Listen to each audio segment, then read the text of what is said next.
want to talk about pattern matching in Java, and this is a relatively new feature in Java, but it is also a feature that's been evolving over the past several versions of Java. And what I want to show you is a number of interesting capabilities of this feature, but not only the capabilities of this feature, but also how it nicely interplays with a few other features as well, so we can benefit from these. So first of all, let's start with the traditional if and else statements that we have been using for a long time. So let's say for a minute we have the following code. So I want to start with, let's say, a list of, let's say, 101, 100, let's say 90, 95, let's say 89, 77, let's do a 67, 57. That should be enough, I think. So let's say these are the scores that you have. So we can say scores is equal to that. So we have the scores, and now I'm going to say for, we will say score coming from the scores, and I want to print out right here. So this is going to be the score, and then we will actually, let's do it a little bit easy. How about this? Let's not even go that route. Let's just say dot for each, and I want to say a sample grade. So I want to print the grade for that particular score. That's all I want to do. So how is this function going to look like? So we can say string, let's say grade, and this takes a score as an argument. And I'm going to start with just returning an empty string to begin with. So that's the empty string it's going to print, nothing really exciting. And we can say a score, or we'll say grade for, how about this? So we'll say grade for, and we will say score, and then is, and then we will print the score grade after that. That's what I want to do, is to print it out.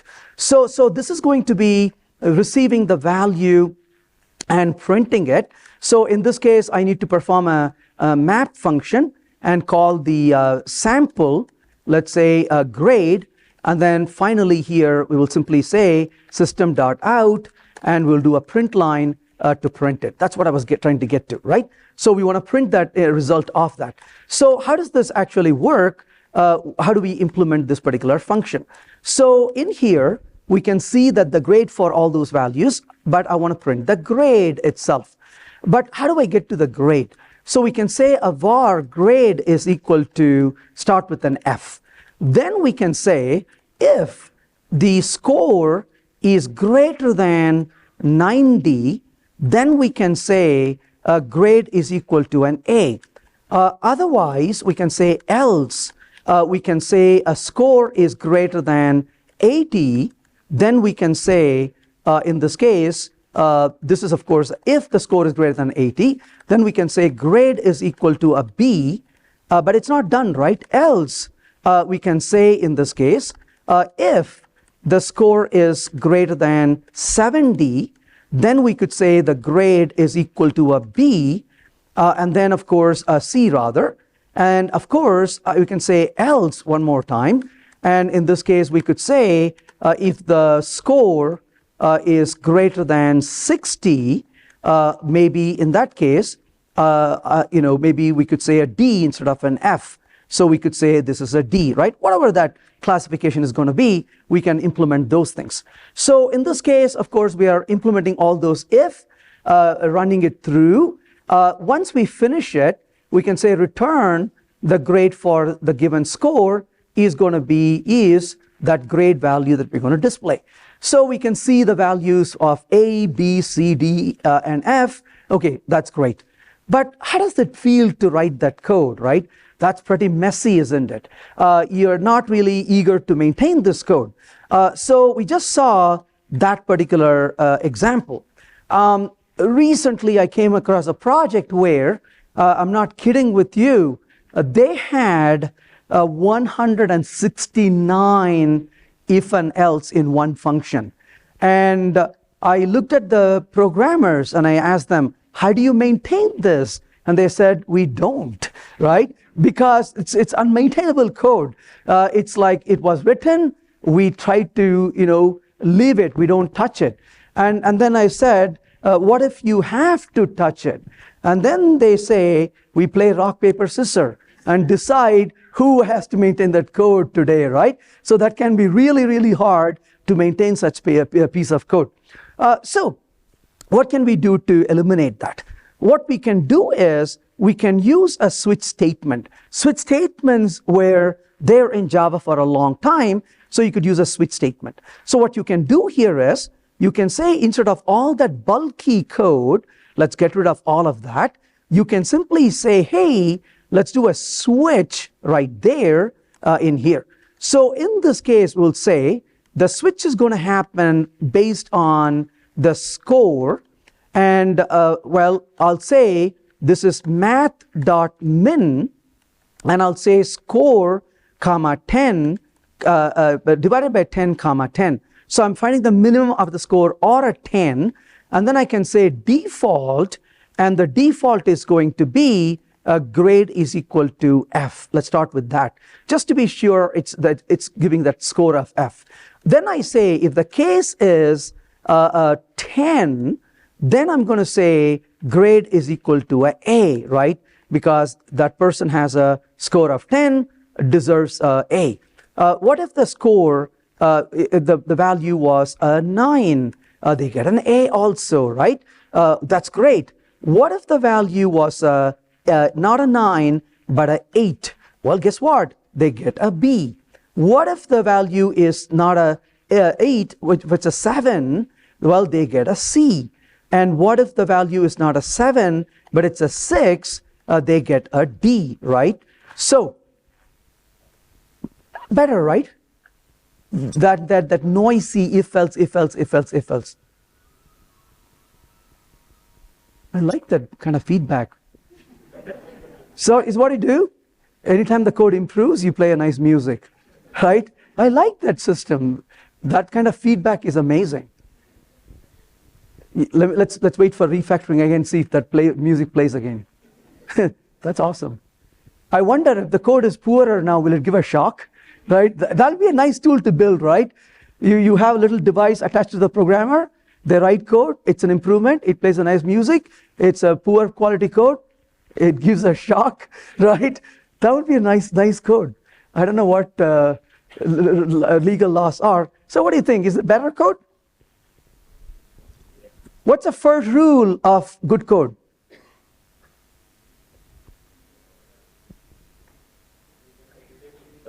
What's the first rule of good code? Readability? What was that? Maintainability? Even above all of that. Manoj writes compilers for a living. So I can ask him, what's the first rule? You can say it's efficient, it's fast, it's super good. Thank you. That's why I asked you. I know you'll have the right answer. It should work. It doesn't matter how beautiful it is. You say, oh, it's cute. But if it doesn't work, it doesn't matter it's cute, right? So the first rule is it works. How does that feel? Nobody wants to take this instructor's class, isn't it? Hey, don't take that professor's class. Why? The maximum grade you get is an F. What's the worst thing that can happen? A scolding and an F, which is even worse. Right? The code is broken. That is one of the problems with the switch, is we forgot to put a break. If you don't put a break, it just plows through. So now that's a little bit better. But guess what? That's a little bit more verbose also. But it's error prone, isn't it? So that's what we had in the past. We had switch statements. I want you to think about statements for a minute. By their very nature, what do statements do? They force you to do mutability. Because a statement doesn't return a result to you. The only way you can use a statement is if it modifies something. And as a result, statements are more error prone and hard to reason. Expressions are superior to statements. So as a result here, we can switch over to a switch expression rather than a switch statement. So going back to this code, which was working, you say, hey, let this become a switch expression. So what are we going to do? That was supposed to be a better code, right? That music did not reflect that. Okay. So right there, we're going to assign the value to the variable as a way of returning from the switch. So you come down here, you put a semicolon in the end, and you go back here, and you cannot put break anymore. Why not? Break is a statement, but now we have an expression. It's automatic break. Isn't that cool? And then you say, instead of a colon, use an arrow. And then you can simply say here, hey, I want to return a value. I don't need to be mutating stuff. So as a result, I'm going to remove that from here. And the code became a lot more concise. So that became a switch expression, right? So when you run the code, you can see that it produces the right result still. But now we are using a switch expression. So a switch expression can return a value. You don't put breaks. You are using a case with an arrow. That's not a lambda expression. It's just a case with an arrow. That's all it is. And if you don't meet any of those criteria, you hit the default, which is the last one. So when you run the code, it produces the result you're expecting, and that's a switch expression. So in this case, we're using an expression, but we have a little bit of a duplication, as you can see here. That's an A and an A. You don't have to do that. You can combine things together if you wanted to. So as you can see, both for the 10 and 9, the result is an A, so you can combine them together rather than having to write them on separate lines. So that is another little thing you can do with an expression. But then, by keeping it dry, you can also do a few other things. For example, maybe you want to log if a student got a C. So how do you do a logging? You can put multi-line case like so. So you can come down here and say, for example, logging, and you can do a logging of whatever you want to log. You can do that. So in this case, as you can see, you are able to say logging, but you want to return from this. Well, the problem is, if you put the return, are you returning from the switch, or are you returning from the function, right? It's a little confusing, isn't it? So return is not allowed. Instead, you use yield. So yield allows you to get out of a switch to the calling, the function body of the function in which you are using the result of that. That's what you're doing right there. So that becomes the value. Oops, let's find what I'm doing wrong. So this is system.out.println, and of course a double quoted string. So essentially in this case, you can see logging being printed right there, and then you're yielding it. So that gives you an opportunity to do multiple lines. Now, having said this, just because you can do this doesn't mean you should do this. I'm not a fan of this at all, because it breaks the flow. It becomes hard to understand. My recommendation is put that in a separate function, private function, and just call it. That makes a much cleaner code, in my opinion, rather than trying to put that in. When you're developing code, you're just experimenting with it, pardon me, and you're seeing if this is going to work. That's a great place. You can do that. But once the code works, you like, that's what I want, refactor it to another function and just call it from there. But when you look at this code, let's just undo that. So when you look at this code, this is working, but what if you don't put the default? If you don't put the default, it gives you an error. That is because it knows that it is not complete. This is one difference between a statement and an expression. A switch statement doesn't care about completeness. If you don't have a default in switch statement, it wouldn't complain about it. In the case of a switch expression, it cares for completeness. One way to achieve completeness is using default.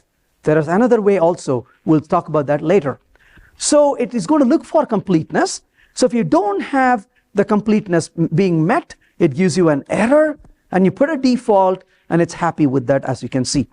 So the compiler is smart enough to detect incomplete cases as well. Also, though, if all options are covered where that is even possible, you don't need to use a default. So let's think of a scenario for that. In this case, if we need it or not. So to understand this, let's take a slightly different example and play with it. So I'm going to say enum time of day, and here I say day, night. So I've got two values for time of day, as you can see, right? So that's a good start. Now I say output recommendation, we'll say recommendation, and what do I want to do in the recommendation? I'm going to say in here time of day dot day, let's say, and I want to say time of day dot night. But what am I going to write in the recommendation? Well, let's take a look at it. So I say public static string, and this is recommendation, and this says time of day, we'll say time of day, and I want to make a recommendation about whether I should leave the lights on or not.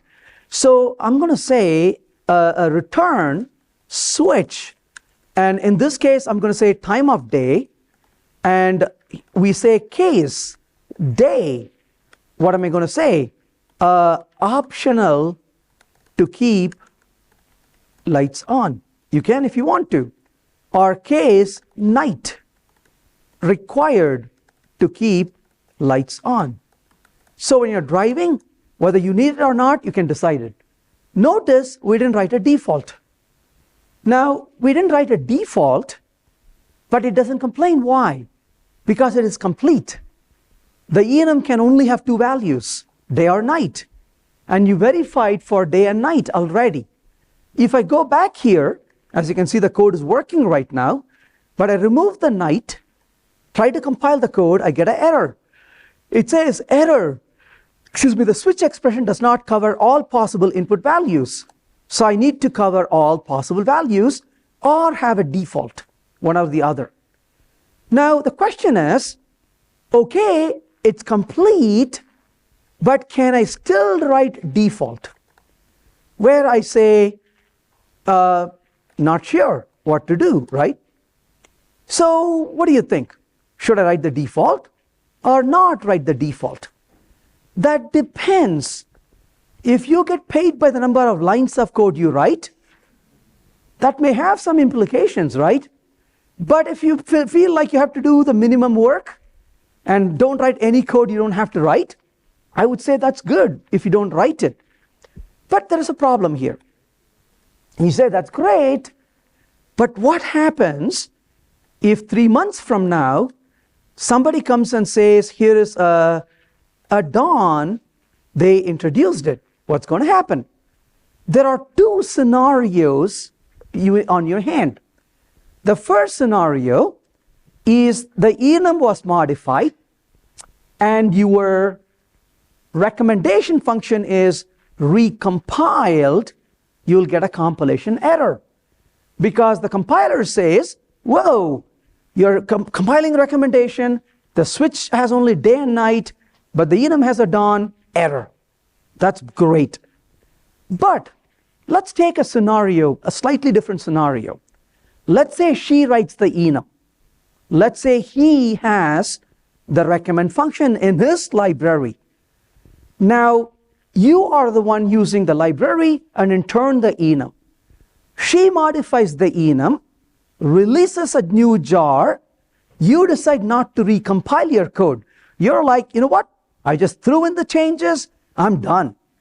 And now your code calls his function, and his function checks for day and night, but you know the change to the enum. So you are passing a day, you are passing a night, but you are passing a dawn as well. And the code in the middle has not been recompiled. Whoops, what do? Well, here's the good news. If you don't write the default, they write the default for you during compilation time. So the bytecode contains a default, even if you don't write one. Actually, only if you don't write one. So if you don't write a default, they introduce a default in the bytecode.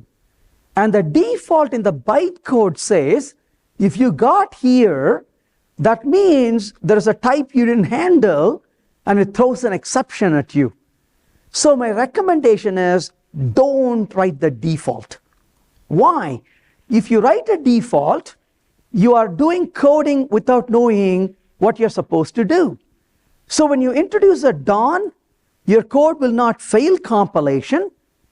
It will not fail runtime either. But the behavior most likely is wrong because you haven't had a chance to think through what the code should do. But if you don't write the default, in the best case scenario, you get a compilation error. So you can immediately put the code in there to handle it properly.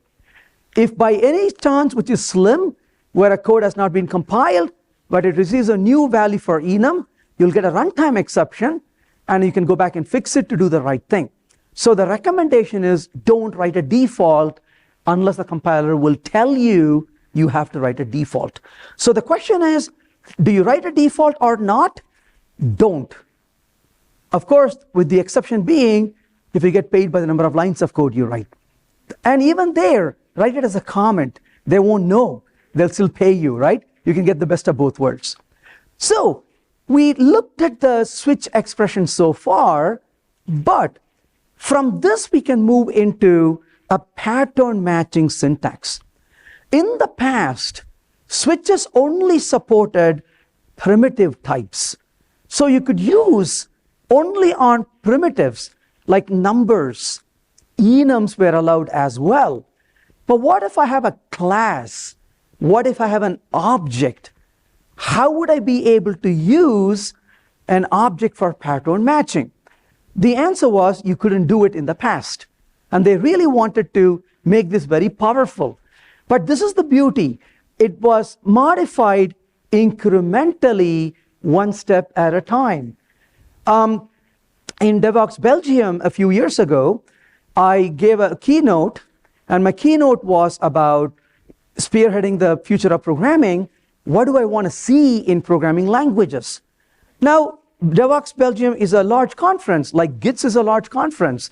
So I had, hundreds and hundreds of people in the audience. But I'm talking about, what do I expect a programming language to be? And there were 3 people in the room that made me really nervous to talk about this topic. The first person was James Gosselin, the guy who wrote the most popular language on earth. And I'm talking about what should a language do in front of the guy who wrote the most popular language, right? The other person was Mark Reinhold, the project manager behind the Java language. And the third is the Java architect, who's Brian Getz, who's been implementing a lot of these features. So when I finished my talk, Brian said, so those are the things you care about, huh? I said, Brian, that's what I feel I like in a language. And he said, oh, I cannot agree more about pattern matching. That's very important.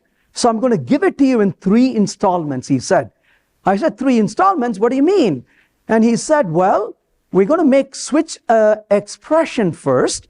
And then once it becomes an expression, we're going to then turn it into a pattern matching syntax. And so we're going to evolve from a switch statement to a full-blown pattern matching, but we're going to incrementally evolve it. Well, that was before the pandemic. Now, of course, you can see what he had in mind, and that's been implemented really here. So previously, it could only support primitives. Now you can use them for objects as well. Let's take a look at that with a little example, but we will come to that in just a minute. I want to take a slight detour and come back to this to illustrate the point. They call this one as pattern matching with instance of. When you look at the syntax I'm going to show you, that won't make sense based on the title. You look at this and say, gosh, why are they calling it pattern matching with instance of? The reason they are calling that is, even though the feature I'm going to show you is useful, they didn't create it for the purpose I'm going to show you. They created it for really pattern matching. So this was just an intermediate way to get you there. That's why they call it pattern matching with instance of. But let's go back here and call a process, and I pass a 1 to it. I pass a hello instead of a 1 to that function as well. So now I go back here and I say public static string process, let's say, and the process function takes an object, we'll say input, and let's start with this one. So now I say return, here I say, return whatever. Let's start with that. So it's going to return whatever for both 1 and hello. If input is an instance of integer, so what am I going to do if it's an integer? I'm going to say return, we'll say got a number. So nice first step, right? So got a number for 1, for a string we got a whatever. If input is an instance of a string, I'll say return got a string. So we'll start with that, right? So got a string. So when I run this code, it says got a string. But I say got a string of length, and I'm going to say plus length. Oh, but what is length? Length is equal to input dot length. So I want to get the length of that input. Will this code work? What do you think? No, right? It will not work. When you compile the code, it gives you an error. What does it say? Length on variable input of type object is not found. So what do you have to do? You say string on the input, and then you write code like this, right? And that worked. They call this, anyone remembers what is called? Casting. I call it punishment. Think about it for a minute.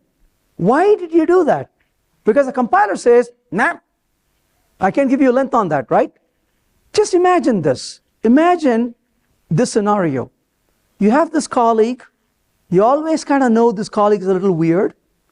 So, but you are coming out of the building and you see the colleague come out and you say, hey, how's it going? And your colleague says, you know that movie I've been waiting to see? I'm going to see that movie tonight. You say, whoa, that's cool. Enjoy the movie. The next morning you see them at work and you say, hey, how's it going? Yeah, doing great. Hey, did you go to that movie that you wanted to go to yesterday? They say, yes, I did. And you say, how was it? And they say, how was what? What would you say? Have a good day. Right? Are you going to have a conversation with them? No, right? What just happened here? Java. Yeah. Is it a string? Yes. What's the length? Of what? You're like, oh, never mind. Have a good day, right? So that one didn't go really well. So you want to ask the question, do you work for the compiler, or does the compiler work for you? That's a question we want to ask, right? You shouldn't be working for the compiler. But what is the compiler saying right now? It's saying, how you doing? I'm working hard. Not good enough. I'll check back after lunch and see how you're doing.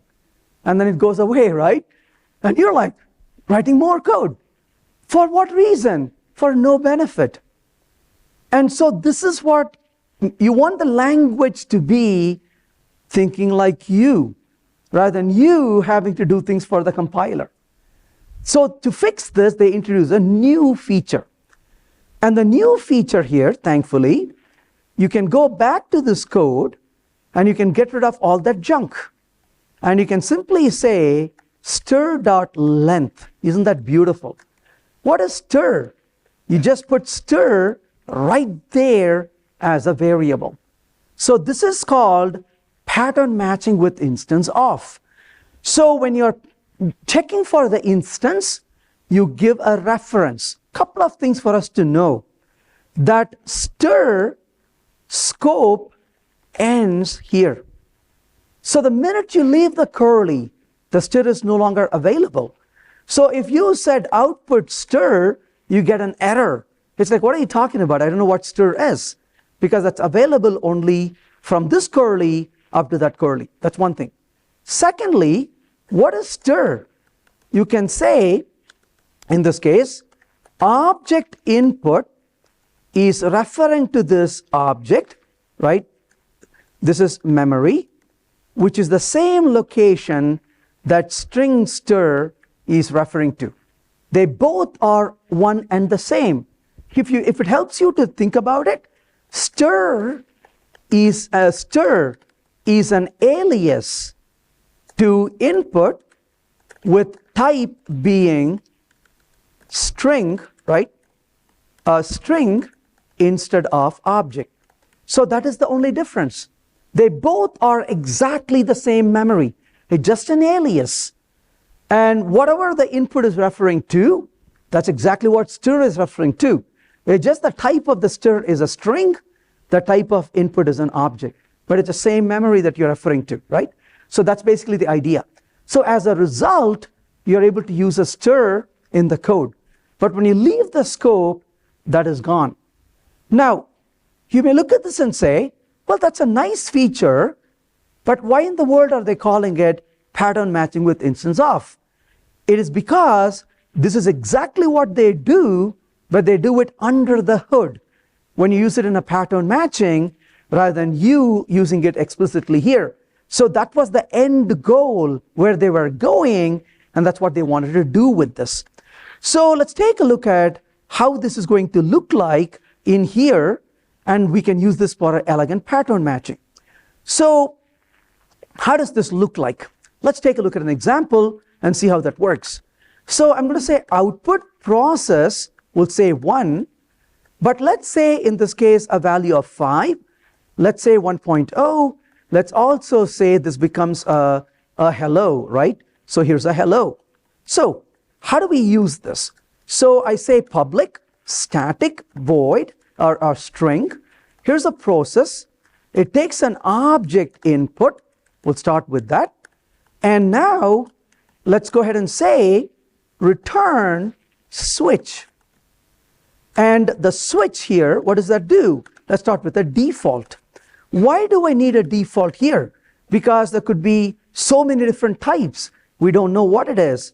So you have to have a default. That's required, isn't it? So in this case, the switch is going to be on the input after all. So we'll say input. And let's run the code. And that's the first step. But then you say case integer I, and you can say got a number.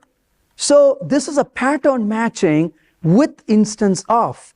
So this is an instance of integer, and that's a variable I. What is happening in this case? The same instance of operator we saw earlier is what they are using, the similar syntax. Then you say over here a double and got a double, right? So you can say got an integer. So you can say got an integer, and you can use that one. So when you run this code, it's going to tell you got an integer or got a double.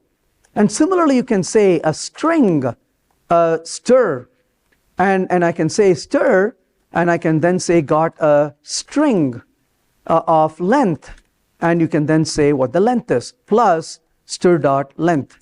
So that becomes a lot easier to implement it as well. So that becomes your pattern matching, but now you can not only write pattern matching, but you can use it on objects as well. So you're no longer limited to primitive types.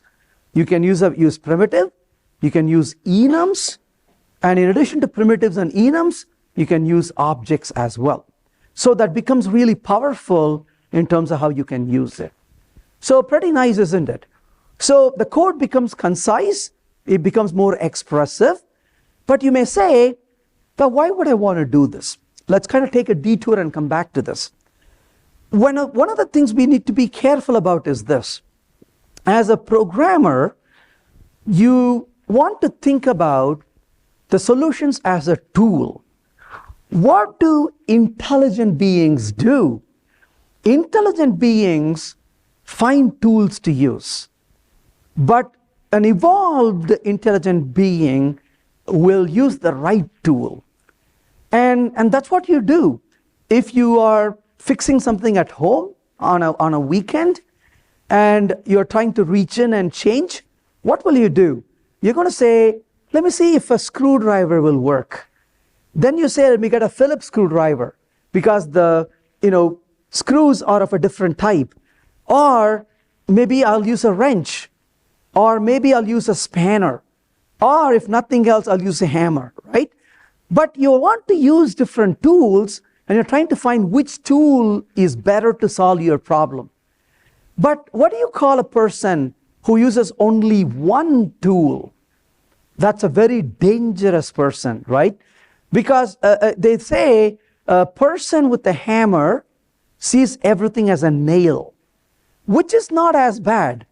But a person with a hammer sees a friend with a fly on the forehead, right? And says, hey, there's a fly on your forehead. You want my help to remove it? The fly is gone. And so is the person, right? That's not going to be really fun. This is why you got to be careful the tools we use. So what is the go-to tool we have been using in programming for a long time? Polymorphism, object-oriented programming. So you say, hey, I've got messages. And when I have messages, for message type 1, I want to do one thing. Message type 2, I want to do something else. Message type 3, I want to do something else. So now you create an object hierarchy. Polymorphism, you say handle on the abstract class or interface. If it's message type 1, it calls handle on that. Message type 2 calls handle on it. You're like, yay, I'm using polymorphism, object programming. Nothing wrong with it. This works great if you are defining the message types and you are defining the handler to go with it. Now, the third-party system is providing the message types.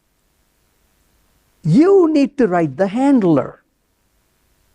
What are you going to do? You create a parallel hierarchy, just like here on your side, isn't it? For message type 1, message type 1 handler. Message type 2, message type 2 handler.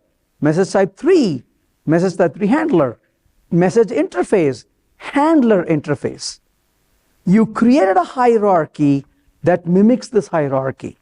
You're using polymorphism. How does that feel? Does it feel lightweight or does it feel heavyweight?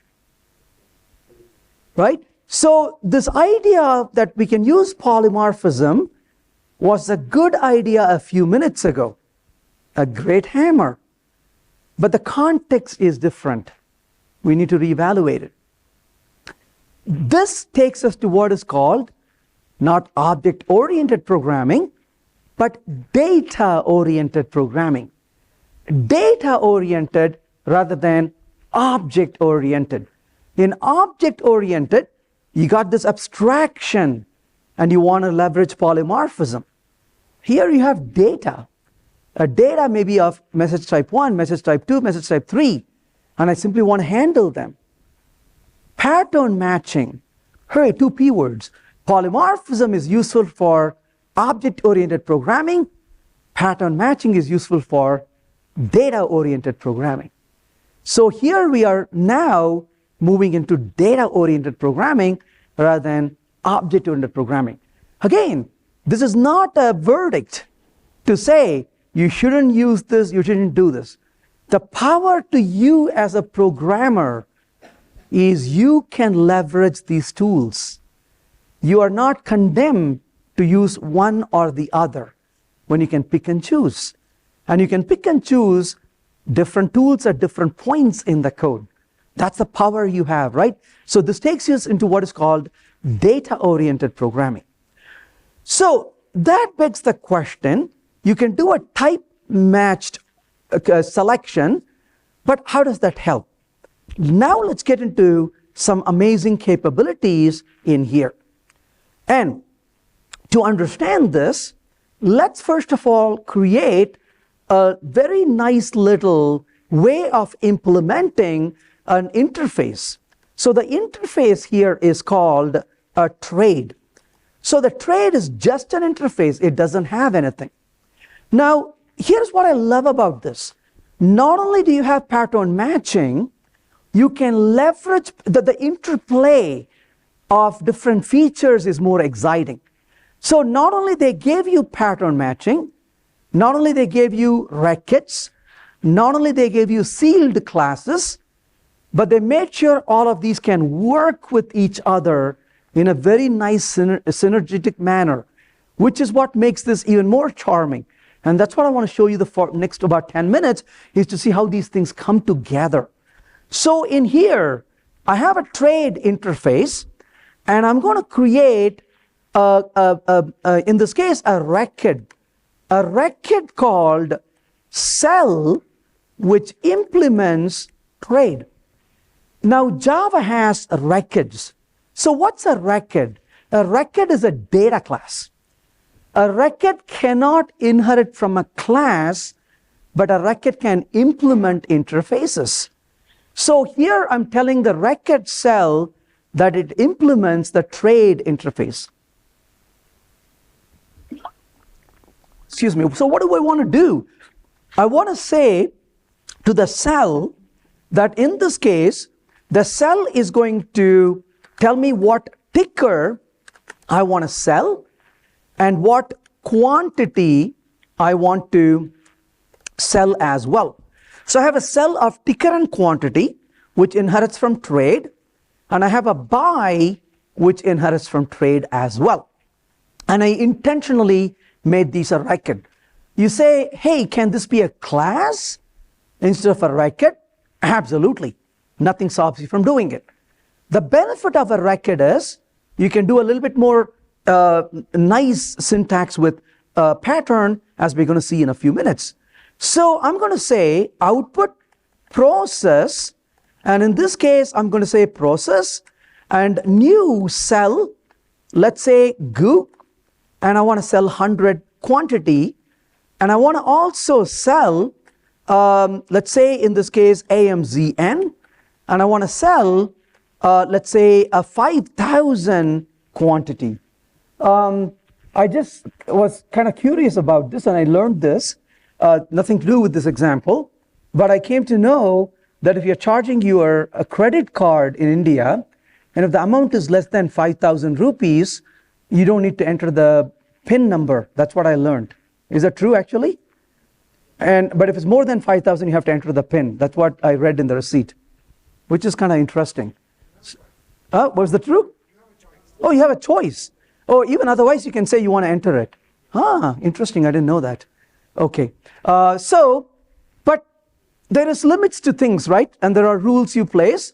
And if the amount is more than something, you got to do something about it. So the point is, you may have to deal with things based on certain values, right? So just keep that in mind. We'll get to that. Thanks for that. So essentially, in this case, I want to also say buy. And for the buy, let's go ahead and buy some Oracle. And let's say I want to buy 500 shares. Okay, so what am I going to do with these? So I can say public, static, let's say string. And this is going to be a process. But guess what? It takes a trade as an argument. That's a lot better than passing objects around like I did in the previous example, right? So return switch. So what am I going to do with this switch? In the switch, I'm going to say a trade and question. I'm going to say case, sell, and I'm going to say buy. And we're going to put something here. We'll come to that. Question for you. Do I need to write the default or not? No, right? Because it's, well, actually the answer is yes. Why is it yes? Because I can have another class to inherit from this. So the answer right now is you need the default. If you don't put a default, you'll get a compilation error. So I'll just kind of chicken out for a minute, put the little string and try to compile it. Error that you have to have a default, right? It's going to say that. We'll come back and fix that in a minute. So process string, we are taking a value here. So I need to put, So I need to put the parentheses that was missing. Yeah, so it does not cover all possible values you need it. So the compiler says you need a default. So I'm going to write the default for now, but we'll come back and worry about it later, right? So invalid operation, invalid transaction.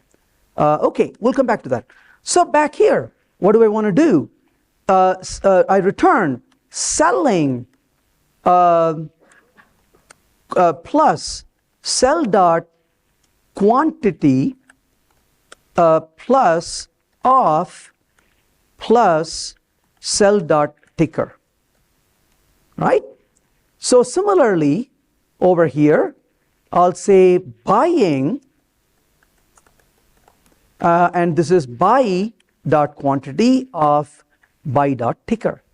So we're saying I want to buy that many quantity of that particular ticker.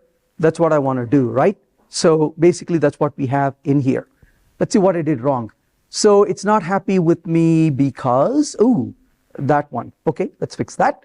So far so good. Now we can benefit from a few new ideas. The first thing I want to show you is called a guarded pattern. A guarded pattern is, if you notice, I've got a sell for a Google of 100, not a big deal, but I'm selling 5,000 of Amazon. Let's cook up some rules.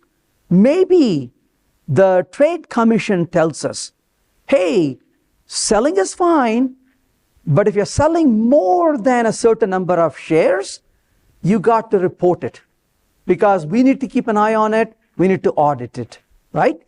So what are you going to do now?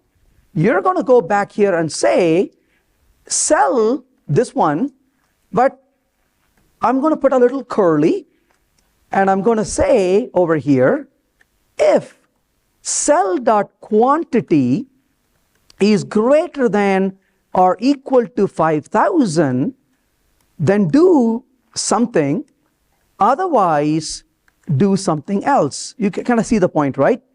How does that feel? Yeah, it feels smelly, right? You're like, that is kind of nasty. What if we can do something a little different? So let's go back to this code and I say K is sell when sell dot quantity is greater than or equal to 5,000. Then I'm going to return selling, just take this one for a minute, we'll come back to that. So we'll say selling quantity, blah, blah, blah, and get audited. So I'm just throwing in just an extra condition into it, right? That's what I'm doing. So in this case, we are saying sell that particular amount, this one is uppercase sell, right? Sell when sell is happening. So Amazon get audited. So this is called guarded pattern matching. So you're putting a guard and you're saying, look, if this condition is met, take this route. If this condition is not met, then keep going. Not only this, there is a nice little feature here. The compiler says you got to be careful in how you process it, because if you were maybe to take this case that you see here, and if you were to move this case, let's say to up here, is the code correct or incorrect? It's incorrect. Now, I won't mention names of languages here, but there are some languages where when you do this, they won't give you an error. But if you turn up the volume, you will hear it laugh. Right? Because it knows this code is going to misbehave. And it's like, let me see how long the programmer takes to figure this out. And then it looks around. And to make things more interesting, the programmer has no unit test at all. It's even more funny now, right? Well, Java is a very nice language. It doesn't want to be cruel to you. So it tells you, dude, don't do this. So when you try to run this, notice it says, hey, there's a problem of dominance here. So what is dominance? The dominance is, this is dominating this, meaning it will never get to this because this has dominated it. So it checks for dominance as well. So when you don't have a problem of dominance, it compiles, but if there's a problem with dominance, it tells you that.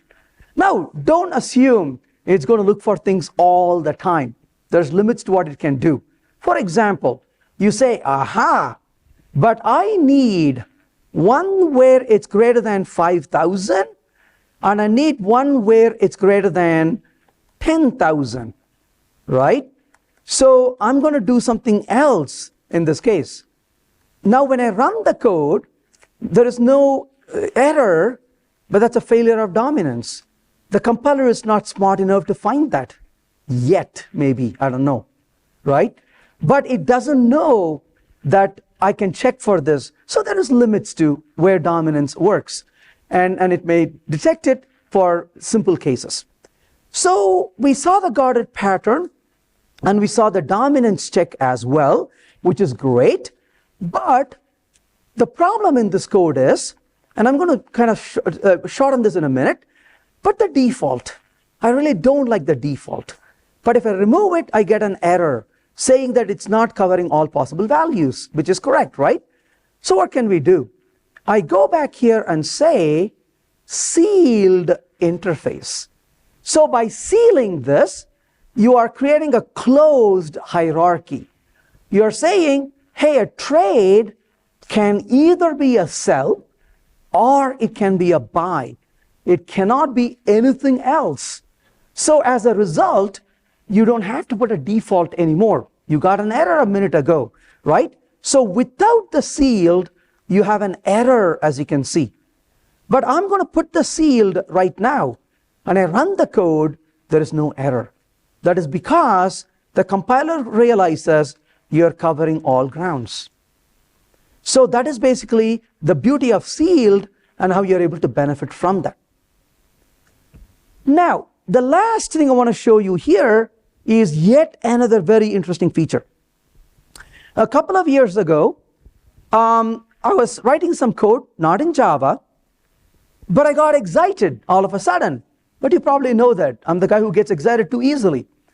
And when I got excited, I just posted a random tweet, and I just simply said, today's tweet is sponsored by destructuring. And that's all I said, right? Today's tweet is sponsored by destructuring. And Brian Getz, who is the Java architect, replied to the tweet saying, I will neither confirm nor deny if Java will have destructuring. And I replied to his tweet saying, I know the answer already. I cannot wait to use it when you get done implementing it. And then he replied back with, hey, here are different types of destructuring, and these are the benefits. So in a tweet thread, he is describing the scenarios in which you are doing destructuring, by way you could get kind of an insight into the fact that he was actually writing that code as we speak, right? And now, of course, fast forward a few years later, you got destructuring. But what is destructuring? Well, structuring or construction is creating an object from properties. Hey, I've got a first name, I've got a last name, I've got an age, create a person for me. I've got distance, I've got year, create a car for me. That's construction structuring.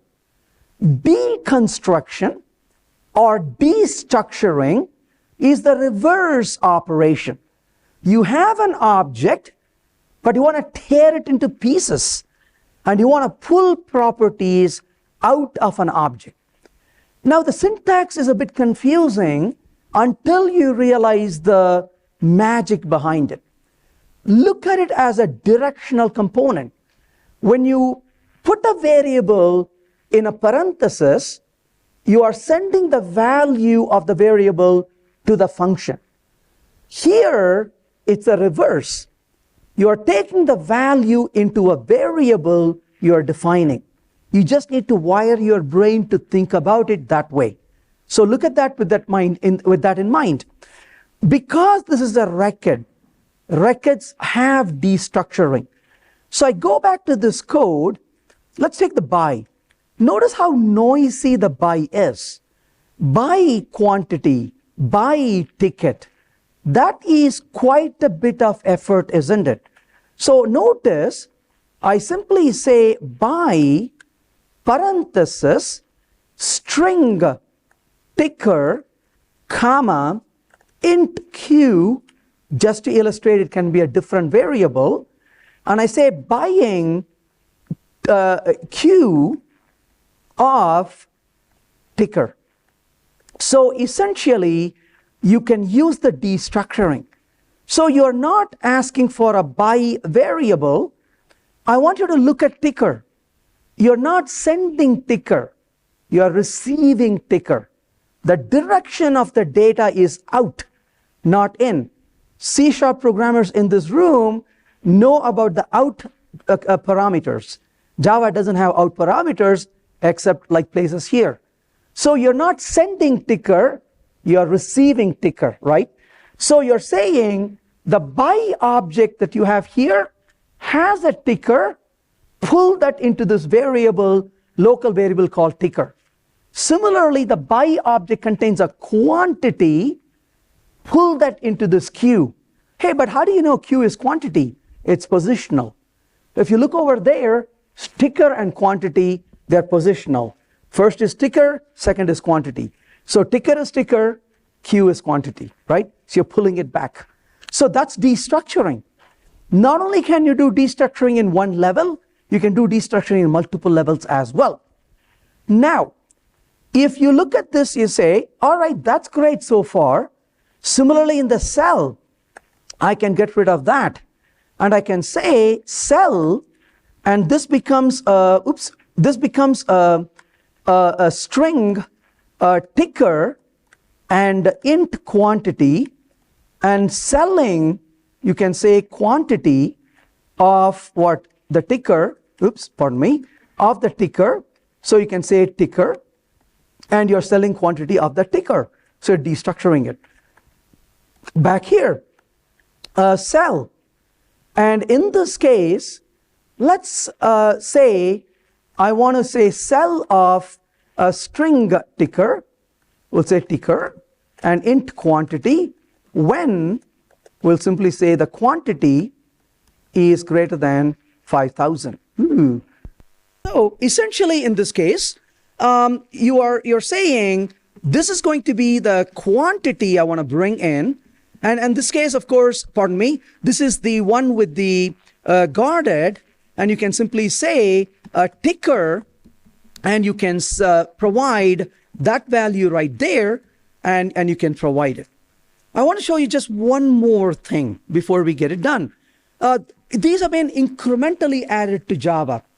The latest feature in Java, Java 22, there's one more interesting feature.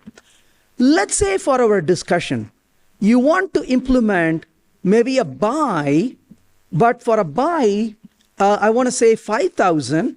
Let's say this is 5,500. But I'm going to say buy like so here, and I say when Q is greater than 5,000, greater than or equal to 5,000, and I'm going to simply say large buy. Let's say large buy, and plus I'm going to say the quantity, right? So when I run the code, you can see it says large buy. Maybe for whatever reason, we don't care about specifying that particular ticker. So obviously, this is of no use. So there is an international symbol for I don't care. That's called underscore. So you can put an underscore now in Java. And the underscore simply says, that's irrelevant. I don't care to give a name. So if you don't have a name to give, rather than giving senseless names, just use an underscore. Because that is the most senseless, but that is at least accepted senseless name, right? Rather than giving other names. Even though I use things like Q here, use full names in here, or better names, so it is easier to understand what those things mean. And then, of course, you can use an underscore in cases where you really don't want to provide a name. That becomes a lot easier to use it. So you can use destructuring along with pattern matching as well. So not only is pattern matching really that cool, pattern matching is even better with both sealed classes and records as well. And so that's the fun part. Hope that was useful.